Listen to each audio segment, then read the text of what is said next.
என்னம்மா CM sir பிடிச்சி அடுத்து நீங்க ஒரு சிஎம் ஆகலான்னு பாக்குறீங்களா? அதாவது நம்ம அம்மா ஜெயலலிதா அம்மா மாதிரி ஆகலான்னு பாக்குறீங்களா? ஒரே ஒரு இரும்பு மனுஷி, ஒரே ஒரு அயன் லேடினா அது அம்மா மட்டும்தான். புரியுதா? அம்மாவால ஆகான்னு நினைக்காதீங்க. வேற யாராவது கல்யாணம் பண்ணி அம்மாவாகுங்க. நீங்க அம்மாவால ஆகணும்னு நினைக்காதீங்க. புரியுதாங்க? சிஎம் சார் இன்வைட் பண்ணா அங்க போயிட்டு ஓவரா எக்ஸ்போஸ் பண்றது, ஓவரா காட்டிக்கிறது. புரியுதாங்க? இது என்ன ஆகுதுன்னா, அவரை நம்பி தமிழ்நாட்டு மக்கள் ஓட்டு போட்டிருக்காங்க.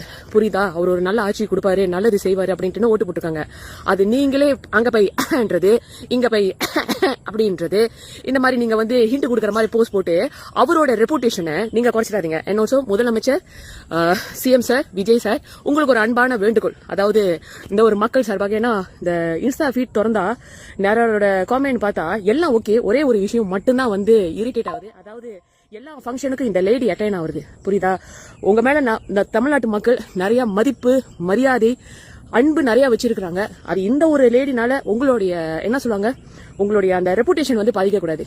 1000 தான் இருந்தாலும் சங்கீதா மேம், சஞ்சய், ஷாஷா, இதுதான் ஒரு பெஸ்ட். புரியுதாங்க? இந்த கொஞ்சம் இந்த லேடியை கொஞ்சம் அவாய்ட் பண்ணீங்கன்னா இன்னும் சிறப்பா இருக்கும். ஓகே, முடிஞ்ச அளவுக்கு இது சிஎம் சாருக்கு போற வரைக்கும் கொஞ்சம் ஷேர் பண்ணுங்க. ஷார்ட் அண்ட் ஸ்வீட்டா முடிச்சிடுறேங்க. விஜய் எப்ப ஜெயிச்சாரு? May 7th, த்ரிஷா அக்கா பர்த்டே. ஓகே, த்ரிஷா அக்கா பர்த்டே கிஃப்ட் அதோட முடிஞ்சு.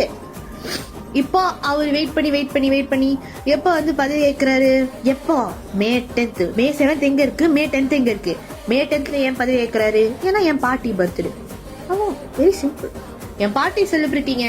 என் பாட்டி பர்த்டே பதவி ஏற்றுப்பாருன்ட்டு அடம் பிடிச்சி இன்னைக்குதான் அவர் பதவி ஏற்கிறாரு.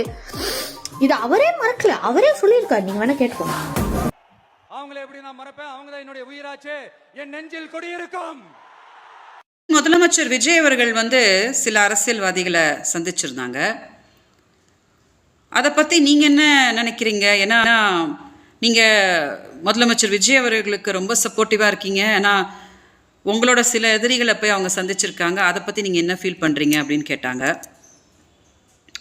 எல்லாருக்கும் தனித்தனியாக உட்காந்து சொல்லிட்டு இருக்கிறத இந்த ஒரு வீடியோலேயே நான் சொல்லிடுறேன். ஓகே, ஸ்டாலின் சார் மேலே எனக்கு ரொம்ப மரியாதை இருக்குது. ஸ்டாலின் சாரை போய் சந்தித்ததில் நான் ரொம்ப சந்தோஷப்படுறேன்.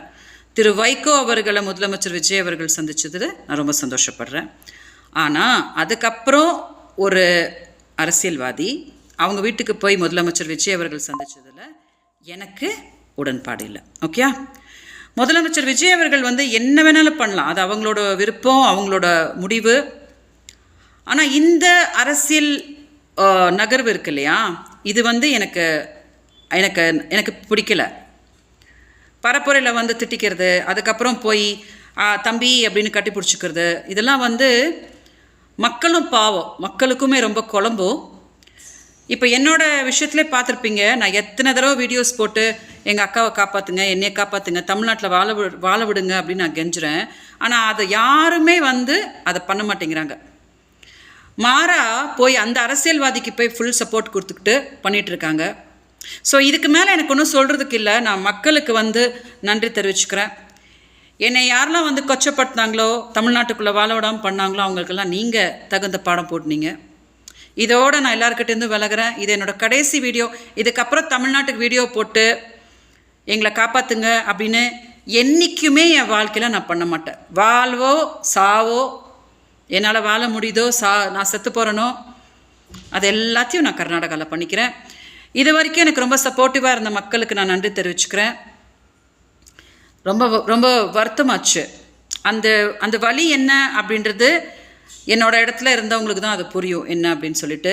ஸோ பரவாயில்ல, ஒன்றும் பிரச்சனை இல்லை. ஓகே, என்னோட எதிரியை ஒருத்தங்க போய் சந்திக்கிறாங்க அப்படின்னா அவங்களும் எனக்கு எதிரி அப்படின்னு தான் நான் இனிமேல் பார்ப்பேனே தவிர, இதுக்கு வேறு எந்த விதமான ஒரு விளக்கமும் என்னால் கொடுக்க முடியாது. விளக்கம் கொடுத்துட்டு நான் என்னையும் ஏமாற்றிக்க முடியாது. அதனால் கிளியராக இதுக்கப்புறம் எல்லாருக்கிட்டேருந்தும் நான் விலகிறேன், எல்லாத்துலேருந்தும் நான் விலகிறேன். தமிழ்நாட்டுக்கு நல்லதே நடக்கட்டும், என்னென்ன ஆகணும்னு இருக்குதோ தமிழ்நாட்டுக்கு நல்லதே நடக்கட்டும். உங்கள் எல்லாரோட அன்பும் உங்கள் எல்லாரோட ஆதரவும் எப்போவுமே என் கூட இருக்கணும்னு கேட்டு, விஜய் அரசியல் கட்சி தொடங்கி தொண்டர்களை சந்தித்து மிகப்பெரிய கூட்டங்கள்லாம் கூட்டி இன்றைக்கி முதலமைச்சர் வரைக்கும் வந்துட்டார். இது எதிர்கட்சிகளுக்கு, அரசியல் கட்சிகளுக்கும் அதை சார்ந்த தலைவர்களுக்கும் கடுமையாக விஜய் அரசியல்